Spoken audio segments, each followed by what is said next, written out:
Bonsoir, soyez les bienvenus dans 28 minutes. Salut mes amis. Bonsoir Elisabeth. L'actualité internationale, c'est le coup de tonnerre juridique aux États-Unis pour les firmes de la tech. Comme on dit, les propriétaires d'Instagram et de Google viennent d'être condamnés en Californie et au Nouveau-Mexique pour avoir mis en danger la santé mentale et la vie de nombreux mineurs. Big Tech knew they were doing. So enough. Invite us parents to Capitol Hill. Let's fix this. Big Tech, us. Let's make this world a better place. But parents, we need you to join in with us because it stops today. Big Tech, your gig is over. Ces condamnations inédites et peut-être historiques des réseaux sociaux du fait de leur nature addictive, est-ce un tournant? Faut-il par ailleurs interdire les réseaux sociaux aux mineurs, aux moins de 15 ans? On en débattra ce soir avant de vous retrouver Marie Bonissou et Xavier Mauduit avec une énigme, même deux énigmes, Oui, je crois. ouais. À qui appartient le squelette qui a été retrouvé dans une église à Maastricht, aux Pays-Bas? La presse néerlandaise le présente comme celui possiblement de D'Artagnan, le mousquetaire. C'est vrai qu'on ne sait pas où il est. Elisabeth, on va creuser la question. Espérons qu'on ne tombe pas sur un os. Marie? Moi, je vous propose de partir à la chasse au Vélib. Vous savez, le fameux vélo parisien enfourché par Emmanuel Grégoire le soir de sa victoire au municipal. Des internautes le recherchent activement. À tout à l'heure. Et pour commencer, place à Mr. Nobody contre Poutine. C'est le titre du phénoménal documentaire qui vient de recevoir l'Oscar dans cette catégorie et qui est visible sur la plateforme d'Arte. Et c'est le surnom ironique de Pavel Pacha Talankin, auteur du documentaire, ancien animateur pédagogique dans une école de l'Oural, qui a donc filmé de l'intérieur le lavage de cerveau, l'embrigadement et la militarisation forcenée des écoliers russes depuis février 2022 et l'invasion de l'Ukraine. Le poison du patriotisme adossé à des vérités alternatives entre désespoir et humour noir. Nous le recevons tout de suite.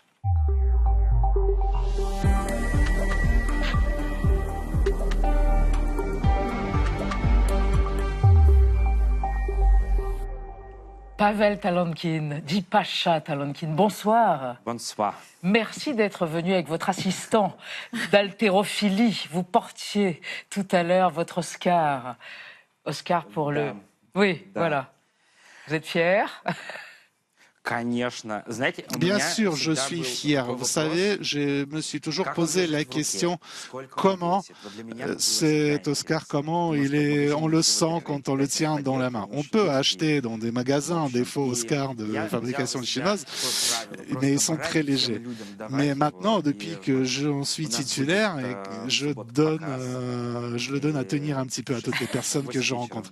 Demain, nous aurons une projection au Balzac, demain soir, et je vais le donner aussi pour quelques secondes à toutes les personnes à qui je vais parler. Ce n'est pas la chance que tout le monde peut avoir de tenir un Oscar dans sa main, donc je voudrais l'offrir à un maximum de personnes. Très bien. Et quand vous parlez du Balzac, c'est le cinéma Le Balzac à Paris où il y aura une projection dans le cadre du festival Une autre Russie. On découvre votre portrait, Pavel Talankin, et on reparle après de ce film qui est remarquable, documentaire, Mr. Nobody contre Poutine. Et vous nous expliquerez que la nouvelle est tombée d'ailleurs aujourd'hui. Il est officiellement interdit dans votre pays natal, la Russie, et on va tout de suite comprendre pourquoi. Pavel Talankin, dans Mr. Nobody Against Putin, vous révélez l'ampleur de la propagande du régime de Vladimir Poutine dans les écoles russes. Alors comment s'organise cet endoctrinement des élèves depuis l'invasion de l'Ukraine en 2022? Pour répondre à cette question, vous avez le profil idéal. Né à Karabakh, dans la région montagneuse de l'Oural, vous êtes très attaché à l'établissement scolaire de cette petite ville industrielle. Vous y occupez le poste de coordinateur événementiel et de vidéaste. Что мне нравится в моей работе, так это быть вместе с учениками. Расширять границы их мышления, помогать им выражать себя. Mais le 24 février 2022, мною принято решение о проведении специальной военной операции. 3 semaines plus tard, vous recevez des ordres du ministère de l'Éducation nationale, rassemblements matinaux, chansons en soutien à la guerre et discours imposés aux professeurs. Государственную политику на Украине во многом стали определять радикалы и неонацисты. Как я уже сказал, мы могли бы в пару дней раскатать Украину целиком. Vous devez filmer et envoyer vos images afin que l'État puisse surveiller si les consignes sont bien suivies. Vous envisagez de démissionner, mais vous continuez à filmer dans l'idée de montrer au monde l'abîme dans lequel nous sommes en train de sombrer. Progressivement, la tentative de lavage de cerveau des élèves s'intensifie.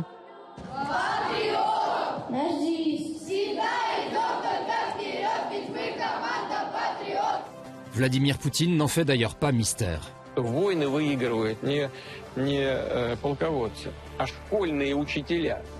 Dans votre ville de 10 000 habitants, tout le monde sait que vous vous opposez au régime. Мне там либо кувалдой по башке дадут, либо в тюрьму посадят. En 2024, vous devez donc fuir la Russie. Votre film a remporté l'Oscar du meilleur documentaire le 15 mars dernier. Et vous déclarez « Regardez ce qui vous attend si vous êtes apolitique, si vous êtes faible, si vous cédez à l'autocensure. » Pavel Talankin, votre film est donc interdit de diffusion et de vision. En Russie, on le comprend puisque c'est un film qui déconstruit la propagande et le révisionnisme dans les écoles. Vous êtes un lanceur d'alerte héroïque en quelque sorte et vous êtes un traître à la patrie du point de vue de la Russie de Poutine. Comment allez-vous ? Moi, je ne me sens pas comme un traître. Je ne me considère pas être un traître à la nation. C'est la chose la plus importante. Le fait que mon film ait été interdit en Russie est en fait une gage de qualité. D'un côté, c'est dommage. La première fois que un film documentaire fait par un réalisateur russe obtient un Oscar et dans un autre pays, j'aurais été reçu en héros, dans un pays normal, mais la Russie d'aujourd'hui n'est pas un pays normal. Ce travail de documentation que vous avez fait à l'intérieur de l'école, qui était d'ailleurs votre école quand vous étiez petit garçon, est-ce que vous considérez que vous êtes l'archiviste, d'une certaine manière, de quelque chose qui est en train de miner de l'intérieur une, peut-être deux générations de Russes, et qu'il était fondamental de le faire, quel que soit le risque encouru? Oui, tout à fait. Je me suis dit que c'était nécessaire et c'est ce que j'ai fait. Je n'ai pas effacé les rushs, j'ai tout accumulé et sur la base de cela, avec David, nous avons créé ce documentaire. Nous avons estimé qu'il est important de montrer ce qui se passe en Russie. Ce film répond également à la question que deviendra la société russe de demain quand ces élèves auront terminé l'école. Il y a vraiment une situation en Russie, les gens deviennent de plus en plus méchants et ce film montre ce qui peut arriver à la société russe dans 5, dans 10 ans. Alors justement, on regarde un extrait de votre documentaire Mister Nobody contre Poutine, une salle de classe, des enfants et un professeur d'histoire. Во Франции, чтобы заправить бак легковой машины, нужно сейчас, вот сейчас уже, больше 150 евро. То есть французы скоро будут как мушкетеры на лошадях передвигаться. Да и остальная Европа тоже. Сельскохозяйственных продуктов в Европе в большинстве стран тоже нет. То есть ни пшеницы, ни масел и так далее.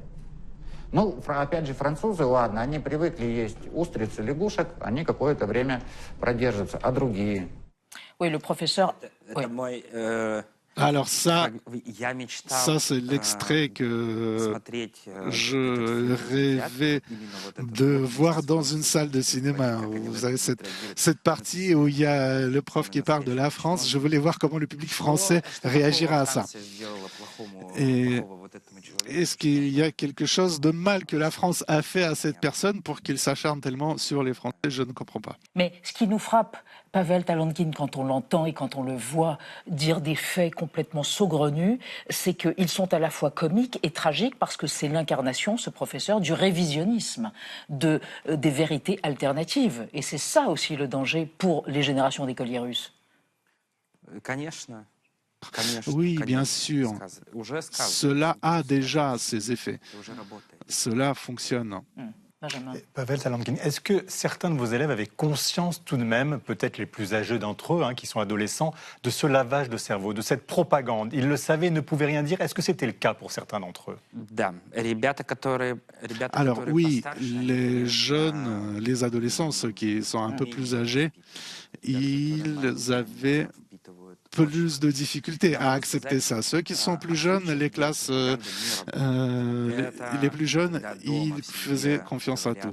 Encore un exemple, quand la propagande ne fonctionne pas, c'est quand les parents donnent des explications à leurs enfants. Ils disent n'écoute pas trop attentivement ce que le professeur te dit, prends le temps pour réfléchir à ce que tu veux. Dans les familles comme ça, la propagande marche moins bien. La famille, c'est ce qu'il y a de plus important ici. Vous filmez votre maman dans le documentaire, qui est bibliothécaire. On la voit à certains moments réparer les livres de l'école. Elle est dans une posture d'amour pour vous et en même temps on la sent stoïque et on sent qu'elle ne veut pas donner son avis sur ce qui est en train de se passer en Russie. Comment va-t-elle ? Alors, elle se porte bien, elle garde son travail, malgré le fait que les médias russes ont publié des articles selon lesquels elle avait soi-disant été obligée de démissionner. Donc, elle disait, on diffuse la nouvelle de ma démission, mais en fait, je continue de travailler. Voilà. Donc, elle a acheté un gâteau, il l'a apporté dans l'école et il l'a mangé pour fêter avec ses collègues. Pavel Talankin, on va évoquer avec Anna et avec vous une histoire que vous connaissez sûrement, une jeune fille russe et son père qui ont été persécutés en Russie il y a 4 ans à propos d'un simple dessin d'enfant. Ils viennent d'arriver en France. Exactement, en avril 2022, quelques mois après le début de la guerre en Ukraine, la vie de Masha, 12 ans, va radicalement changer. Ce jour-là, sa professeure de dessin fait travailler les élèves sur l'opération militaire spéciale. Masha dessine sa vérité et la voici. On voit sur le drapeau ukrainien « Gloire à l'Ukraine » et sur le drapeau russe « Non à la guerre ». Ça va être le point de départ d'une très longue descente aux enfers. Alexei, son père, est immédiatement arrêté par la police à la demande du directeur du collège. Il est ensuite interrogé par le FSB avant d'être condamné à 2 ans de prison qu'il va purger dans une colonie pénitentiaire.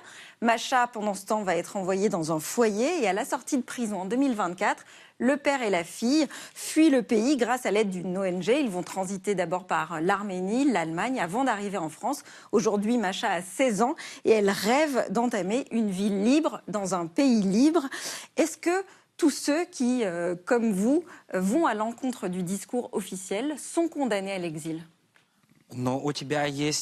Alors, chacun a le choix entre 2 options, soit se retrouver derrière les barreaux, soit être préparé à partir. Si ce film était sorti quand j'étais encore en Russie, je ne serais pas aujourd'hui avec vous dans ce studio. C'est ce que vous dites d'ailleurs à un moment donné dans le documentaire. Le même professeur d'histoire, Abdulmanov, dit à un moment donné « Si on n'aime pas le pays où on vit, on est un parasite et alors on quitte ce pays. » C'est ça, la nouvelle doxa. Vous êtes parasite, vous quittez le pays, il n'y a plus de place pour l'esprit critique, pour la liberté d'expression, c'est foutu.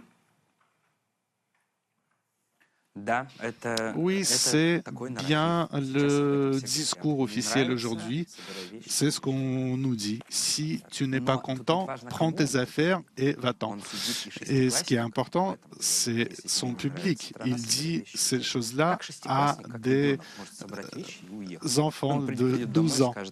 Et si un enfant n'est pas content, qu'est-ce qu'il va faire? Il va rentrer chez lui et dire à ses parents qu'il a décidé d'émigrer. Un enfant ne peut pas prendre ce genre de décision. Ce que peut faire la famille et le pays pour un enfant, c'est lui donner l'accès à l'école et donner un espoir pour un futur. Et c'est ce qu'il faut faire, pas leur distribuer des armes. Ce que je vois ici, c'est un cauchemar. Merci. Pavel, Pacha, c'est votre surnom, Talankin. La Russie vous manque et surtout la neige et les grands froids, les moins 40, les moins 50, je crois. Mais vous vivez dorénavant en Europe et nous ne dirons pas où pour des raisons de sécurité. Merci d'être venu sur la chaîne qui héberge jusqu'au 29 avril votre merveilleux documentaire qui est glaçant et qui est passionnant à la fois. Mister Nobody, c'est vous.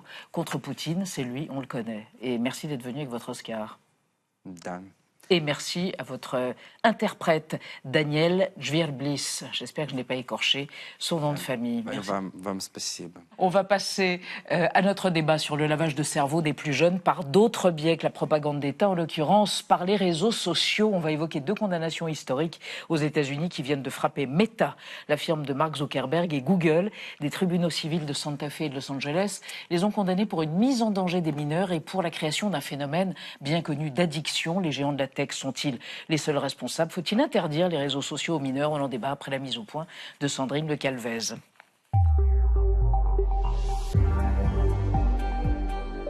jury in California has just found tech giants Meta and YouTube liable. A landmark verdict that could reshape social media.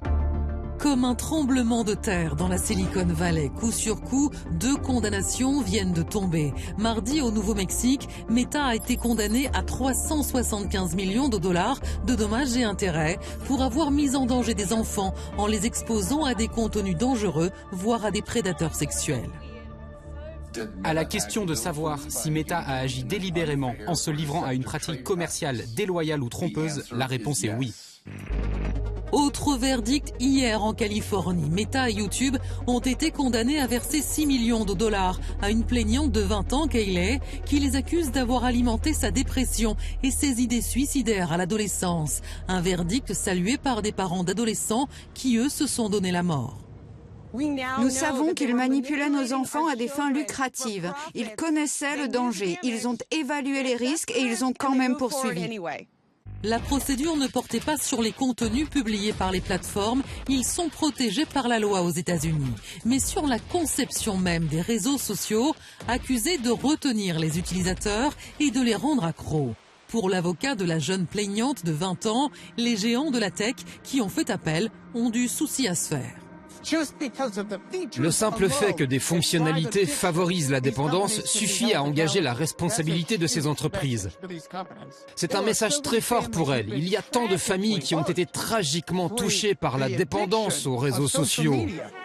Alors, comme les géants du tabac, les géants de la tech, déjà poursuivis par des milliers de familles, vont-ils se trouver au cœur d'une guérilla judiciaire? Les amendes à verser sont-elles suffisamment dissuasives au regard des juteux profits engendrés par les réseaux sociaux? Vont-ils changer de fonctionnement ou sont-ils intouchables? Nos 3 invités, Jean-Baptiste Souffron, pour commencer. Bonsoir, vous êtes avocat au barreau de Paris, ancien secrétaire général du Conseil national du numérique. Selon vous, la condamnation qui a eu lieu donc à Santa Fe est une première aux États-Unis parce qu'elle porte sur la mise en danger des mineurs. Pour autant, vous êtes contre l'interdiction des réseaux sociaux aux moins de 15 ans, car cela déresponsabiliserait les plateformes. On en parlera bien sûr au cours du débat. À côté de vous, Bastien Lequerec, juriste pour l'association La Quadrature du Net, LQDN. Selon vous, il est peu probable que ce type de condamnation se généralise, notamment en Europe. Néanmoins, ces sanctions pourraient être une remise en question du modèle économique de toutes ces plateformes géantes. Et à côté de vous, Océane Herrero, bonsoir, journaliste spécialiste du numérique pour Politico. Vous parlez de décisions historiques, car la question centrale est de savoir si ces plateformes ont délibérément ou pas créer des outils pour rendre totalement captifs, addicts, comme on dit, leurs utilisateurs. On va évidemment en débattre au cours de notre discussion, mais d'abord, on démarre, Benjamin, avec la déclaration du jour. Oui, c'est celle du procureur général de l'État du Nouveau-Mexique. Il s'agit d'un moment historique pour responsabiliser les réseaux sociaux, a déclaré donc Raúl Torres à l'issue du jugement qui a condamné Meta, propriétaire de Facebook et Instagram, pour mise en danger des enfants, notamment en les exposant à des contenus inappropriés et à des prédateurs sexuels. C'est l'une des 2 décisions dont nous allons parler ce soir. Jean-Baptiste Souffron, en quoi sont-elles historiques? Est-ce que c'est parce qu'elles s'attaquent moins au contenu qu'à la manière, la facilité avec laquelle on accède à ce contenu et l'addiction que ce contenu peut provoquer? J'ai même envie de dire, en réalité, c'est la première fois qu'on prend conscience que ces entreprises touchent des centaines de millions, voire des milliards d'utilisateurs, et donc qu'elles ont une responsabilité qui est particulière. Pendant longtemps sur Internet, évidemment, une des règles, c'est que c'est des tuyaux. Et donc les tuyaux, c'est des tuyaux. Le problème, c'est qu'est-ce qui se passe quand un tuyau, en fait, il est mal vissé et qu'il fuit, ou qu'il est fait en plastique au lieu d'être fait en métal, ou qu'il n'est pas solide. Et bien en fait, c'est ce qui est en train de se passer, c'est-à-dire qu'on ne les attaque plus, on ne les met plus en responsabilité à cause des contenus qui sont dessus. Ça, c'est une chose, c'est un acquis. En revanche, encore faut-il qu'on ne prenne pas des décisions qui vont faire qu'il n'y a pas de sécurité pour les enfants, ou bien qui vont faire qu'on va rendre les gens complètement addicts alors qu'ils n'ont rien demandé, ou bien qu'on va faire ceci ou qu'on va faire cela. Donc pour des décisions de produits, vous avez fait votre produit de telle façon, en fait, peut-être vous auriez dû réfléchir avant. Mais de toute façon, Bastien Lequerec, aux États-Unis, il y a une loi qui est passée, on ne peut plus les attaquer pour le contenu. Alors, elle n'est pas nouvelle, cette loi. C'est la section 230 d'une loi de 1996. En Europe, on a le même principe, c'est-à-dire que ce que disait Jean-Baptiste Souffrant à l'instant, les hébergeurs, ces tuyaux-là, ne sont pas responsables pour le contenu de leurs utilisateurs et de leurs utilisatrices. Mais là, le problème, c'est que ces géants du numérique qui vont avoir une influence avec leurs algorithmes pour des questions économiques, quelle est leur responsabilité? Là, donc, avec cette décision, avec ces décisions, ça commence à bouger aux États-Unis. Dans l'Union européenne, on a le Digital Services Act, règlement sur les services numériques, qui vise aussi à responsabiliser ces plateformes en prenant acte qu'aujourd'hui, on ne peut plus se contenter de cette binarité hébergeur-éditeur et qu'il faut responsabiliser ces réseaux sociaux. Oceano Herrero, c'est le procès, on va dire, des algorithmes, ces fameux algorithmes dont on ne connaît pas grand-chose et qui sont un secret bien gardé par toutes ces multinationales. C'est ça ou pas? En fait, c'est toute la structure qui est en questionnement. C'est donc les algorithmes de recommandation et tous les éléments qui vont, a priori, rendre les réseaux sociaux addictifs, typiquement les likes, voilà, toutes les dynamiques qui sont mises en place et qui en fait font le succès de ces plateformes-là. Donc c'est là que c'est intéressant, c'est que c'est vraiment la manière dont ces réseaux sont pensés et la question de savoir est-ce que ces plateformes, sciemment ou par omission, ont mis en place ces outils en sachant que ça allait pouvoir être addictif pour les utilisateurs. Et de votre point de vue, c'est délibéré ou c'est par étourderie? On a quand même un certain nombre, et les jurys se sont basés sur des documents internes quand même de ces plateformes-là. Je rappelle aussi les Facebook Files qui avaient été révélés par une lanceuse d'alerte il y a quelques années, qui travaillait chez Facebook et qui montrait qu'il y avait des études internes qui montraient que Instagram, typiquement, pouvait appuyer sur des sensibilités et des fragilités de la part des utilisateurs. Donc il y a quand même des niveaux de conscience dans les entreprises sur ces facteurs. Oui, en fait, il faut bien... C'est pas juste des petits procès, ils sont aussi historiques parce que, comme souvent aux États-Unis pour ce genre d'affaires, c'est des procès qui ont duré plusieurs semaines, voire plusieurs mois, avec beaucoup de débats, beaucoup de documentation, beaucoup d'études. C'est pas des décisions qui sont prises à la légère. D'ailleurs, le procureur du Nouveau-Mexique lui-même a expliqué qu'il avait lui-même créé des faux comptes d'enfants sur Instagram et qu'il avait été, à ce moment-là, il avait pu constater à quel point les outils de sécurité ne fonctionnent pas. Et il s'est retrouvé avec ses faux comptes d'enfants à se faire harceler par des pédocriminels. Parce que Zuckerberg lui-même est venu témoigner. Ah, bien sûr, voilà. Bien sûr. Et du coup, il y a une amende de 375 millions de dollars contre les 2 milliards qui avaient été requis. Mais est-ce que, Bastien Leclerc, on peut estimer que c'est dissuasif quand on voit le chiffre d'affaires, il faut le rappeler, 200 milliards de dollars de chiffre d'affaires enregistrés par Meta en 2025. Voilà, vous avez donné la réponse dans votre question. C'est une goutte d'eau. Et en plus, pour des années de procédure. Au Nouveau-Mexique, l'affaire a été introduite en 2023. Donc en réalité, il ne faudrait pas compter uniquement sur le chiffre d'affaires en 2025 de Meta, mais sur 3 années de chiffre d'affaires pour à la fin avoir 375 millions. C'est une goutte d'eau qui ne va absolument pas être dissuasif, surtout qu'il va y avoir un appel, donc à nouveau des... Ils ont annoncé faire appel. Voilà, donc un appel, donc encore des procédures qui vont durer longtemps, qui vont coûter énormément pour les plaignants et les plaignantes. Donc à la fin, ce système n'est pas dissuasif du tout. Mais Oceano Herrero, est-ce qu'il peut y avoir un risque de domino, c'est-à-dire d'autres plaignants qui se manifestent? Est-ce que ce n'est pas une crainte que peuvent avoir ces géants de la tech maintenant? Oui, tout à fait. Il y a même déjà d'autres plaintes qui ont été déposées par des familles, par des adolescents, par des groupes scolaires aussi. Donc on peut avoir un effet un petit peu ricochet comme ça qui va faire que ces plateformes vont quand même faire face à un certain nombre de procédures judiciaires. Et j'ajouterais que ça participe aussi à la constitution d'une espèce de consensus sur l'impact de ces réseaux sociaux-là, parce que là, c'est quand même des décisions qui sont prises par des jurys. Donc ça montre aussi... Des jurys populaires. Voilà, c'est des personnes qui voient, en fait, en tant que aussi utilisateurs citoyens, l'impact par des an, réseaux sociaux que peuvent avoir ces plateformes dans la vie. Est-ce que vous diriez qu'il y a une dimension politique aussi, sachant que des procès ont eu lieu dans 2 États démocrates, Nouveau-Mexique pour la ville de Santa Fe et Californie pour Los Angeles, qui sont des États plutôt anti-Trump, et que Mark Zuckerberg, pour ne citer que lui, est un des affidés de Donald Trump. Est-ce qu'il y a souterrainement quelque chose qui se joue là aussi? Ce qui va être très intéressant, c'est de voir la réaction de l'administration Trump. Parce que si on avait eu ce genre de condamnation dans l'Union européenne, on aurait eu immédiatement des communiqués de presse de la Maison-Blanche disant que c'est un problème, que l'Union européenne est en train de censurer ces pauvres entreprises américaines. Là, pour l'instant, je n'ai pas encore vu de réaction, mais ça va être très intéressant parce que dès qu'on parle de ces géants américains, on a tout de suite des intérêts non seulement économiques, mais maintenant diplomatiques, politiques, idéologiques. Et donc, comme cette sanction vise à remettre en question, est-ce que c'est efficace ou pas, c'est une autre question, mais vise à remettre en question ce modèle économique, comment la Maison-Blanche va réagir, c'est une question à laquelle il faut, une question qu'il faut se poser et il faut être très attentif. Alors, ces groupes se sont défendus, dont Meta, en expliquant que ce n'était pas leur responsabilité totale. Écoutez par exemple la porte-parole de Meta, justement. We respectfully disagree with the verdict and will appeal. Teen mental health is profoundly complex and cannot be linked to a single app. We will continue to defend ourselves vigorously as every case is different, and we remain confident in our record of protecting teens online. Meta pour Facebook et Instagram, propriété de Zuckerberg. Jean-Baptiste Souffrant, quand on entend Ashley Nicole Davis dire voilà, nous ne sommes pas complètement responsables, est-ce que c'est vrai qu'on ne peut pas imaginer qu'il y a une responsabilité qui incombe aux parents et c'est peut-être cela qu'ils vont invoquer quand il va y avoir la suite du procès au mois de mai? En fait, qui ne sont pas complètement responsables, en tout cas, aujourd'hui, ils sont un petit peu responsables au minimum. C'est la moindre des choses. Il faut bien comprendre que pour les Américains, c'est classique aussi de se servir des tribunaux pour faire de la régulation, pour faire de l'administration. En France, on le ferait plutôt par le Parlement. Aux États-Unis, non, ils n'hésitent pas à procéder de cette façon. Ça donne d'autres choses. Mais comme vous le disiez, il y a une deuxième partie du procès qui va avoir lieu en mai. Et au-delà des 375 millions qui sont en réalité, il y avait 75 000 plaignants qui ont été retenus dans cette plainte. Et donc, ça fait à peu près $5 000 par plaignant, si vous voulez. Ça, c'est celle de Santa Fe. Ça, c'est celle-là. Mais derrière, il va maintenant y avoir un programme qui va être décidé par le juge avec des sanctions concrètes qui vont consister à mettre en place de nouveaux outils de sécurité, etc. Et c'est le juge qui va décider combien Meta va devoir payer pour ça. Alors, est-ce que ça sera 50 millions? Est-ce que ça sera 3 milliards? On ne sait pas pour l'instant.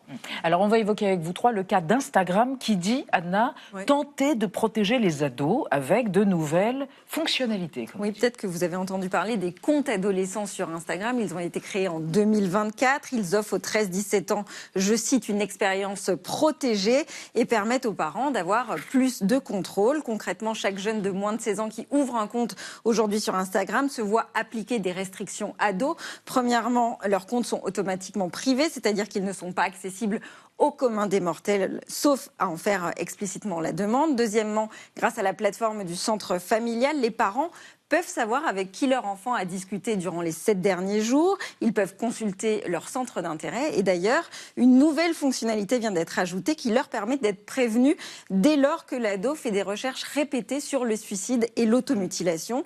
Et ça fait directement suite aux poursuites judiciaires en cours contre Meta aux États-Unis. Troisièmement, Instagram s'est aussi engagé à masquer les contenus sensibles au compte ado, donc des contenus violents, de chirurgie esthétique ou de régime extrême. Et enfin, un mode veille s'active automatiquement entre 22h et 7h qui va mettre en sourdine les notifications la nuit.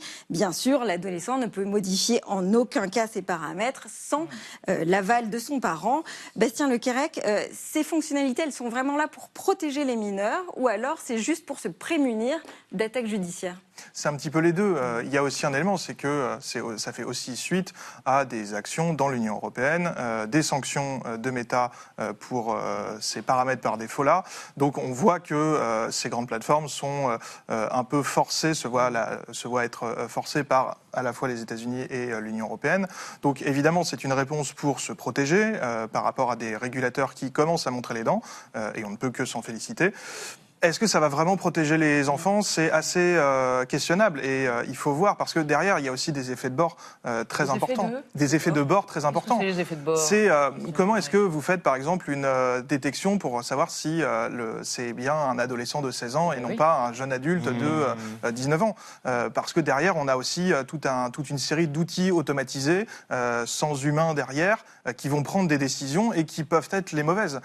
Les algorithmes décident. Les algorithmes décident et sur Meta, il y a aussi une politique en matière de contenu accessible aux enfants et en matière de nudité qui parfois peut poser problème quand les algorithmes sont beaucoup trop restrictifs parce que notamment en matière d'éducation affective et sexuelle, ce genre de contenu qui ne va pas être de la nudité mais qui peut par des algorithmes qui vont être trop restrictifs se voir censurés alors que précisément ce sont les jeunes qui ont besoin d'accéder à ces contenus-là. Océane Herrero, il y a un argument de défense qui est utilisé aujourd'hui par Meta et par Google, c'est vous allez nous priver de rentrées publicitaires, on va plus pouvoir investir dans l'intelligence artificielle et donc limiter aussi l'effet des algorithmes. Est-ce que ça c'est quelque chose de recevable ou pas sur leur business model? Disons que les réseaux sociaux ont quand même, sentent quand même que le souffle du bout se rapproche et qu'ils ne vont pas échapper à un moment à une forme de régulation. La menace aux investissements, c'est en effet quelque chose qu'on entend quand il y a des vagues comme ça de régulation. Donc il y aura une régulation, pensée américaine, à la suite, plus sévère à la suite de ces jugements. Vous voulez dire au niveau américain? Oui.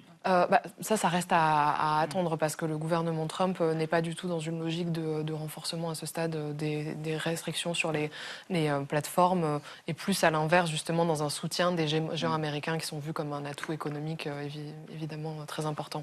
Vous voulez réagir à ce que disait oui, parce que en fait, encore une fois, la régulation aux États-Unis, elle se fait pas forcément par la loi. Donc en réalité, on voit bien qu'on est dans une forme non pas d'autorégulation parce qu'on a quand même été les chercher au tribunal pour les forcer à faire des choses. Donc c'est pas ça. Mais on est beaucoup plus dans une dynamique, moi, j'ai envie de dire, plus logique. Et on arrive à des solutions qui semblent être quand même des solutions de bon sens. Mais quel est le problème? C'est qu'ils peuvent investir autant qu'ils veulent dans les algorithmes. En réalité, le souci, c'est que quand on fait des algorithmes sur 100 000 personnes, bien sûr, ça marche. Sur 1 million de personnes, ça marche encore. Sur 10 millions, ça commence à devenir compliqué. On est sur des services qui visent des milliards de gens, des milliards de services. Imaginez la quantité de contenu échangé, ne serait-ce qu'en France, sur Instagram, en une seule journée. Eh bien, en fait, il faut embaucher des gens.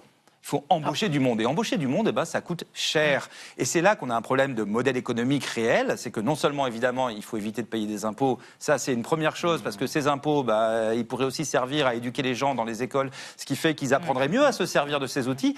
Mais deuxièmement, il faut aussi embaucher des modérateurs, des gens qui suivent, des gens qui traitent les plaintes. Aujourd'hui, c'est ce qu'a pu constater le procureur, en parlait. Quand des gens se plaignent parce que leur enfant est harcelé sur Instagram, qu'est-ce qui se passe? En fait, il se passe, les gens trouvent que le service aujourd'hui n'est pas d'une très grande qualité. Et en fait, on est sur des quasi-services publics en réalité. Et donc, ils doivent avoir un niveau qui est celui d'un quasi-service public. C'est normal. Alors, on va évoquer avec notre archive des entreprises, des entrepreneurs qui savent ou non que le produit qu'ils proposent suscite l'addiction et développe l'addiction.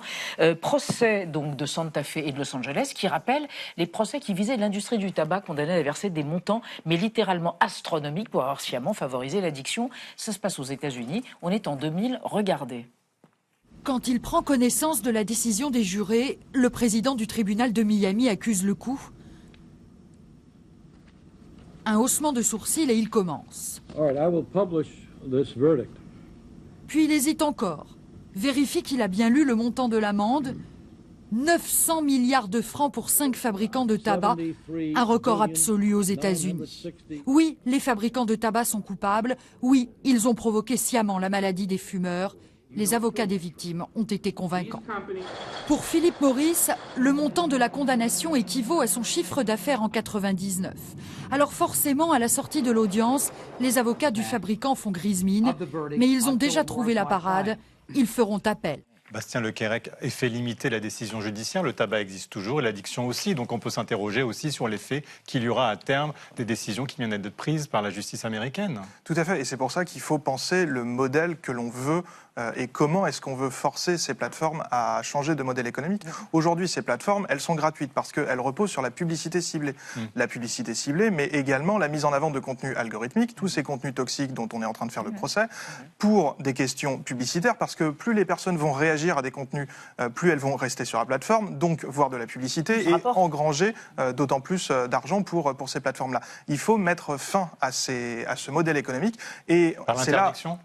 Pas par l'interdiction, par l'interdiction au moins de 15 ans, ça serait catastrophique. En revanche, on a besoin, ça serait catastrophique pour nous tous ici et également pour les enfants. Parce que l'interdiction des réseaux sociaux au moins de 15 ans repose sur une infrastructure de surveillance. On ne va pas seulement interdire aux moins de 15 ans d'avoir un compte sur un réseau social, on va contrôler l'identité de tout le monde, mineur comme majeur, ce qui aurait un effet catastrophique pour la liberté d'expression. Mais il faut qu'on change le modèle économique de ces réseaux sociaux. Ça ça passe par une évolution législative. Et dans l'Union européenne, on a failli l'avoir avec le DSA et Digital le DMA Service Act, et donc. Digital Markets Act, l'équivalent côté marché de la régulation des plateformes en ligne au niveau de l'Union européenne. Ça s'appelle l'interopérabilité des réseaux sociaux. C'est faire en sorte que ces réseaux sociaux puissent parler entre eux. Aujourd'hui, quand vous êtes sur Meta, vous ne pouvez pas discuter avec des gens sur X, par exemple. L'interopérabilité des réseaux sociaux permettrait ça, et il faut que le législateur européen force ces plateformes à le faire, parce qu'en faisant ça, les personnes pourront quitter une plateforme toxique sans se couper de leurs contacts, ce qui aujourd'hui est le principal élément qui empêche les gens de partir.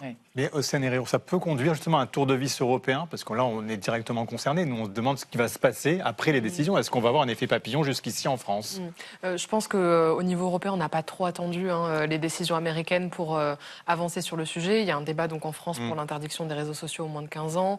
La Commission européenne essaie aussi d'avancer sur ce sujet-là à son niveau. Donc, quelque part, ça rajoute, des billes pour, et des éléments de compréhension sur justement ces plateformes. Et ça rend de plus en plus difficile le fait de nier l'impact qu'elles peuvent avoir sur les utilisateurs. C'est-à-dire qu'on ne peut pas imaginer qu'il y ait une autodiscipline. C'est ce que vous nous dites, en fait, Jean-Baptiste. Il faut qu'il y ait une régulation extérieure et que la puissance publique soit présente. Quand vous êtes quasiment face à des services publics, si vous voulez, il est normal que les usagers aient leur mot à dire, que ça vienne de la justice ou que ça vienne des lois d'une manière ou d'une autre. Il va bien falloir que les plateformes l'entendent. Sinon, le problème, c'est qu'effectivement, on met sur la table des solutions qui sont vraiment les pires possibles, comme l'interdiction aux moins de 15 ans, qui est vraiment la fausse bonne idée, si vous voulez. Et qu'est-ce qu'on va faire ? C'est absolument pas ce qu'il faut faire.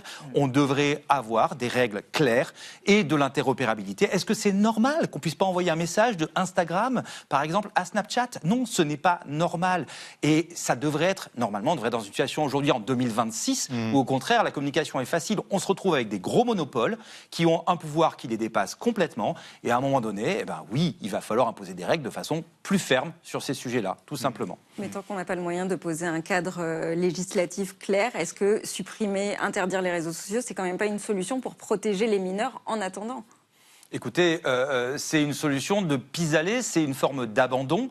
Et puis surtout, est-ce que ça va protéger de quoi que ce soit ? On a des exemples qui commencent à se développer, par exemple en Australie. Les mineurs ne vont pas attendre pour prendre les comptes de leurs parents ou pour faire autrement. C'est avéré, déjà ? On va avoir des contournements. Et vous savez, vous parliez tout à l'heure de l'industrie du tabac. Il ne vous a pas échappé qu'aujourd'hui, en fait, la consommation de tabac, elle est en chute libre. Et donc, en réalité, la réglementation, la régulation, le travail, la pédagogie, les explications... Parce que le tabac est trop cher, peut-être. Ça font, mais aussi parce qu'on a fait de grandes campagnes d'explication, qu'on explique aux gens que c'est dangereux et que les gens qui continuent à fumer, aujourd'hui, ils le font en conscience et c'est leur choix, mais ils savent pourquoi ils le font. Très bien. Merci à tous les trois. Ce débat était passionnant à suivre. Donc, vous reviendrez avec des suggestions. On espère qu'elles seront entendues. On va rester dans l'actualité, mais vu par Xavier Mauduit et Marie Bonisseau, a-t-on retrouvé aux Pays-Bas le squelette du mousquetaire, le plus fameux d'Artagnan ? Et va-t-on retrouver le Vélib utilisé par le nouveau maire de Paris, Emmanuel Grégoire, le soir de sa victoire dimanche dernier ? La traque est lancée sur les réseaux sociaux, justement. Mais d'abord, le mot vedette du jour, c'est maquereau. On s'en tient au poisson, en l'occurrence un poisson victime de la surpêche. Un de plus, c'est entendu. Impossible de trouver du maquereau. Le maquereau est vraiment crucial. La raréfaction du maquereau. Qu'est-ce que ça veut dire ? Exactement ce que ça dit. Merci de m'en dire un peu plus. Entendu. La vie secrète des mots vedettes. Maquereau, du moyen néerlandais makelaar, courtier, désigne un poisson d'environ 30 à 40 cm pour 500 grammes à 1 kg, qui nage en banc dense, de préférence dans les mers tempérées de l'hémisphère nord. Le 30 mars, l'UE pourrait assouplir les quotas de pêche du maquereau, autrefois surabondant, et désormais classé comme espèce effondrée. En décembre dernier, l'UE avait imposé de baisser ceux-ci de 70% au premier semestre 2026 afin de reconstituer les stocks dès 2027 de 11% par an. Mais 4 pays nordiques hors UE n'ont baissé les leurs que de 48%, créant un déséquilibre avec les europêcheurs, d'où l'assouplissement envisagé par l'UE des quotas de pêche du maquereau. En 2025, 1300 navires français ont pêché 16 000 tonnes de maquereau. Mais selon une ONG qui s'y connaît, la moitié du quota français est squatté par 2 navires-usines d'une filiale du géant de la pêche néerlandaise, dont les captures sont débarquées aux Pays-Bas et à 100% congelées et exportées, donc sans grand intérêt pour la France. Le maquereau est pollué au mercure, PCB, dioxine, furane, mais moins que le thon ou l'espadon. Et à raison de 2 portions hebdomadaires de cet animal riche comme Crésus en oméga 3, le rapport bénéfice-risque est jugé positif par l'ANSES. L'essentiel du maquereau pêché est toutefois transformé en frankenfood pour poissons d'élevage. Au Moyen-Âge, maquereau ne désignait pas encore un animal marin ou un proxénète, juste un entremetteur. Et comme une croyance disait qu'il existait un poisson accompagnant le hareng lors de sa reproduction, et la facilitant, comme un entremetteur, celui-là fut plus tard nommé maquereau. Une histoire qui finit en queue de poisson. Allez, c'est promis, on arrête d'en manger, on mange des carottes. Marie Bonisseau, Xavier Mauduit, votre retour pour vos chroniques. Cher Xavier, alors là, vous nous tenez en haleine. Il y a une dizaine de jours, un très vieux squelette a été découvert dans une église à Maastricht, aux Pays-Bas. Et la presse néerlandaise vient d'annoncer qu'il pourrait s'agir de D'Artagnan, c'est-à-dire le mousquetaire qui a été rendu célèbre par Alexandre Dumas. Et c'est vrai, en tout cas, que c'est à Maastricht, le 25 juin 1673, qu'a été tué Charles de Basse de Castelmort, à l'origine plus de connu D'Artagnan. comme étant D'Artagnan, parce que c'est le nom d'un fief que possède sa famille, ça se trouve du côté de Tarbes, capitaine, lieutenant des mousquetaires du roi. Lui, il était pendant la guerre de Hollande, pas très loin du roi Louis XIV, présent Louis XIV au moment du siège de Maastricht, là où a été tué D'Artagnan. Une balle de mousquet qui, alors, ici, acte héroïque de D'Artagnan qui s'élance comme ça sur les lignes ennemies, c'est de la bravoure. Il est tué et d'ailleurs plusieurs hommes sont tués par la suite en essayant d'aller récupérer son corps, ce qui montre d'ailleurs combien D'Artagnan est apprécié dans l'armée, mais il n'y arrive pas. Et d'ailleurs se pose la question: où est le corps ? Et cette question se pose encore plus, vous l'avez évoqué Elisabeth, quand au milieu du 19e siècle, Alexandre Dumas fait de D'Artagnan le principal héros des Trois Mousquetaires, suivi de 2 autres romans, 20 ans après, Le Vicomte de Bragelonne. C'est d'ailleurs dans Le Vicomte de Bragelonne, tout à la fin du roman, que Dumas raconte la mort de D'Artagnan avec ses phrases attribuées, ses derniers mots: Athos, Porthos, au revoir, Aramis, à jamais, adieu. Mais il ne dit pas où il est mort parce qu'il ne le sait pas. Bon, alors, où est le corps ? On ne sait pas, Elisabeth. Mais se dire détenteur du corps de D'Artagnan, ça, c'est garanti de grand prestige. Et dès lors, des hypothèses qui ont joué sur l'ambiguïté ont pu être avancées. Alors notamment le château d'Olin, ça se trouve dans le Pas-de-Calais, où vous avez un D'Artagnan qui lui aussi était mousquetaire, c'est un cousin de l'autre. Vous avez aussi au Plessis-Robinson, c'est pas très loin de Paris, un D'Artagnan enterré là de la même période. Et non, ça c'est pas le même. Un cousin aussi, lui il était maréchal de France. Alors là, ça y est, on en a un autre à Maastricht. Donc il était enterré pas très loin du maître-autel, dans une église. Tous les indices concordent. Attendons les résultats de l'ADN pour savoir si c'est le vrai D'Artagnan, en tout cas celui qui a inspiré Alexandre Dumas. Et si c'est le cas, ça va pas changer grand-chose à l'histoire du XVIIe siècle, parce que non, mais qu'est-ce qu'on va savoir ? Si on va rajouter une ligne dans la biographie pour dire là où il a été enterré, bon, c'est déjà pas mal. Puis c'est l'analyse scientifique surtout qui va être intéressante pour savoir de quoi il est mort. La balle, elle était où ? Elle était à la tête, à la gorge, dans les reins. On ne sait pas, connaître son état de santé, puis connaître scientifiquement l'état d'un mousquetaire à ce moment-là, au XVIIe siècle. Ça, voilà, c'est bien. Moi, ce qui m'intéresse le plus ici, c'est l'émotion que ça suscite. Déjà, ça fait parler d'histoire et c'est très bien. Et l'émotion, il faut quand même en mettre un peu là-dedans, sinon on est un peu mousquetaire à terre. Ah, bien sûr, et ça fait relire les Trois Mousquetaires, non ? Les librairies doivent crouler sous les commandes. Merci Xavier Mauduit. Alors Marie, le vélo le plus recherché de Paris, c'est pas celui de D'Artagnan, c'est celui du mousquetaire de la mairie depuis dimanche, Emmanuel Grégoire. Le Vélib. Mais oui. Franchement, quoi qu'on en pense politiquement d'Emmanuel Grégoire, il faut reconnaître que sur la forme, il a réussi sa séquence triomphe de dimanche dernier avec cette chevauchée sauvage à dos de Vélib pour relier donc son QG de Stalingrad à l'hôtel de ville qu'il vient de conquérir haut la main avec 50,52% des voix. Image marquante quand même que ce V de victoire et de Vélib qui rejoint au panthéon des transports parisiens les Chirac qui grugent dans le métro et les Hollande en scooter, presque incognito. Ici, le choix du Vélib, il est malin, ça parle de mobilité douce, c'est ultra parisien, c'est populaire, c'est écolo, et puis en plus, ça lui permet de faire un petit bisou symbolique au mentor d'Emmanuel Grégoire, Bertrand Delanoë, père des Vélib quand il était maire de Paris en 2007. La suite de cette histoire, je l'adore parce qu'elle est moins contrôlée. Évidemment, Emmanuel Grégoire s'est pris les réflexions attendues sur les réseaux sociaux. Ah tiens, il a réussi à trouver un Vélib qui marche, lui, et qui couine pas quand on freine. Bon, il couine ? Mais ça couine tout le temps un Vélib. Mais ça a aussi lancé 2 semaines avant Pâques, une réjouissante chasse au Vélib grâce à un ingénieur qui veut rester anonyme, qui dit qu'il n'est pas partisan d'Emmanuel Grégoire, mais qu'il est pro-mobilité douce. Il a eu l'idée d'aller récupérer les données, les datas de Vélib Métropole. Elles sont accessibles à qui veut, ça s'appelle de l'open data, et ça permet de voir en temps réel ce qui se passe sur les 1400 stations Vélib du Grand Paris, donc de Paris et sa banlieue. Là, il y a de la place, là, c'est plein à craquer, là, il y a un vélo qui est coincé, etc. Notre ingénieur anonyme, ensuite, il a zoomé sur la photo d'Emmanuel Grégoire sur son Vélib pour regarder quel était le numéro d'identification de ce Vélib. Regardez, c'est le 90-157. Il a suffi ensuite de croiser ça avec la base de données de Vélib Métropole, ce qui lui a permis de créer un petit robot virtuel. Bon, je ne sais pas le faire, moi, mais lui, il a réussi, c'est un ingénieur. Et ça publie automatiquement un message sur les réseaux sociaux à chaque fois que ce Vélib 90-157 exactement se gare sur une station. Donc, par exemple, là, je suis sur le compte du Vélib d'Emmanuel Grégoire. Il est à Ivry, voilà. Ah, bah, c'est une grande nouvelle. Il n'est plus dans Paris. Ça fait 3 jours, ça fait quelques jours que le jeu, pour certains, c'est d'aller faire un selfie sur la relique, sur le saint vélo qui a accueilli le séant du futur maire de Paris. C'est une traque assez rigolote qui s'inspire des outils. Rappelez-vous, été 2022, canicule. C'était sorti, il y avait plein d'outils qui permettaient de suivre les trajets des jets privés des milliardaires. Je ne sais pas si vous vous souvenez de ce compte iFly Bernard, qui était un hommage ironique à Bernard Arnault. Comme ça, on pouvait voir les avions ultra polluants. Bon, là, c'est moins politique. Le Vélib 90-157, il ne pollue rien du tout, en tout cas moins qu'un avion. Ça permet aux fans d'Emmanuel Grégoire de s'amuser. Si vous en êtes, le compte est sur X. Et sur Blue Sky, ça s'appelle le Vélib à Greg. Voilà, le Vélib à Greg. Bon voyage. Ah, il faut la Greg pour comprendre comment ça marche, au moins. Merci Marie, merci de votre fidélité. Demain à 20h05, le Club Das Club avec Renaud Dely. Tchuss Lipchen, à lundi. Bis Montag.